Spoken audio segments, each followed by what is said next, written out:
Assalamualaikum warahmatullahi wabarakatuh. Perkenalkan, nama saya Fiona Nurhardianti dengan NIM 1911130478 dan saya dari Prodi Teknologi Laboratorium Medis Universitas Aisyah Yogyakarta. Di sini saya akan melakukan pemeriksaan yaitu uji boraks pada beberapa sampel makanan. Sampel yang saya gunakan di sini ada mie kuning, kemudian ada sampel bakso dan juga ada sampel tahu. Sebelumnya, boraks merupakan salah satu senyawa kimia turunan dari logam berat. Boraks sendiri ini merupakan antiseptik dan juga pembunuh kuman. Biasanya boraks ini juga digunakan sebagai bahan anti jamur, kemudian juga pengawet kayu dan juga antiseptik pada kosmetik. Dalam peraturan Menteri Kesehatan, boraks ini dinyatakan sebagai bahan berbahaya dan juga terlarang untuk digunakan sebagai bahan tambahan pada makanan. Karena sifat boraks ini kumulatif, artinya apabila seseorang mengkonsumsi suatu makanan yang mengandung boraks, maka akan mengendap di dalam darah dan juga nantinya akan terakumulasi. Dalam beberapa penelitian juga dengan media tikus, boraks ini setelah diuji pada hewan tersebut dan dinyatakan bahwa boraks ini merupakan bahan karsinogenik, yang artinya akan berbahaya atau dapat juga memicu kanker pada tubuh.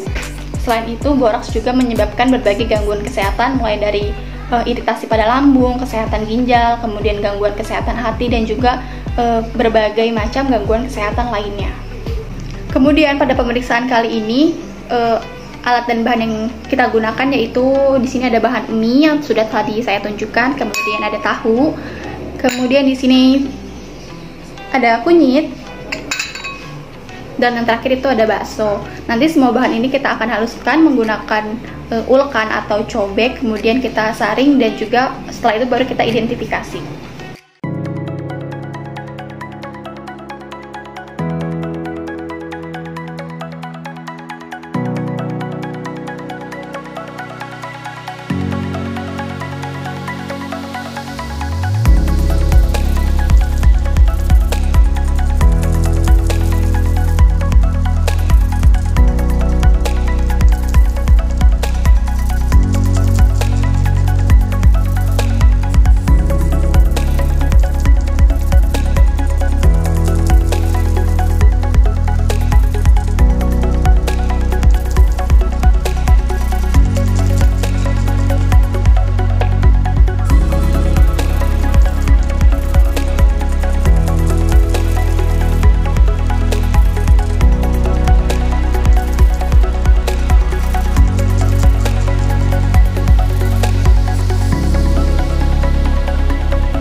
Baiklah, setelah ditunggu beberapa saat, kemudian juga setelah ditetesi oleh ekstrak kunyit.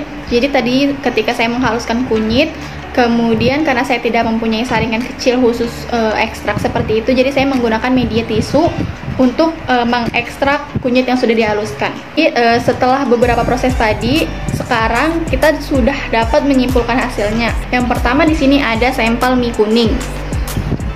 Setelah ditetesi dengan larutan ekstrak kunyit, tidak terdapat perubahan warna kecoklatan yang menandakan sampel mie kuning ini bebas dari pengawet boraks. Kemudian sampel selanjutnya yaitu tahu. Sama seperti mie tadi, tahu yang sudah kita haluskan dan ditetesi dengan larutan ekstrak kunyit juga tidak terdapat perubahan warna menjadi kecoklatan, yang artinya tahu ini tidak mengandung boraks. Dan sampel yang terakhir yaitu sampel bakso yang sudah tadi kita haluskan juga dan sudah ditetesi oleh larutan ekstrak kunyit, dimana sudah bisa kita lihat tidak terdapat warna kecoklatan pada sampel ini, yang menandakan bakso ini juga tidak mengandung boraks. Baiklah teman-teman, sudah selesai praktikum uji boraks pada beberapa sampel makanan kita hari ini. dapat kita simpulkan bahwa pengujian boraks ini juga bisa kita lakukan di dalam rumah. Kemudian kelebihan dari metode ini juga mudah digunakan, akan tetapi mungkin tidak dapat mengetahui kadar boraks apabila terdapat pada makanan itu secara pasti. Jadi kita bisa melihat secara kualitatif saja apakah terdapat kandungan boraks atau tidak pada sampel makanan yang kita uji, dengan dilihat atau adanya perubahan warna kecoklatan apabila kita tetesi dengan larutan ekstrak kunyit. Baiklah, sekian pemeriksaan yang bisa saya paparkan dalam video singkat kali ini. Kurang lebihnya saya mohon maaf. Wabillahi taufiq wal hidayah. Wassalamualaikum warahmatullahi wabarakatuh.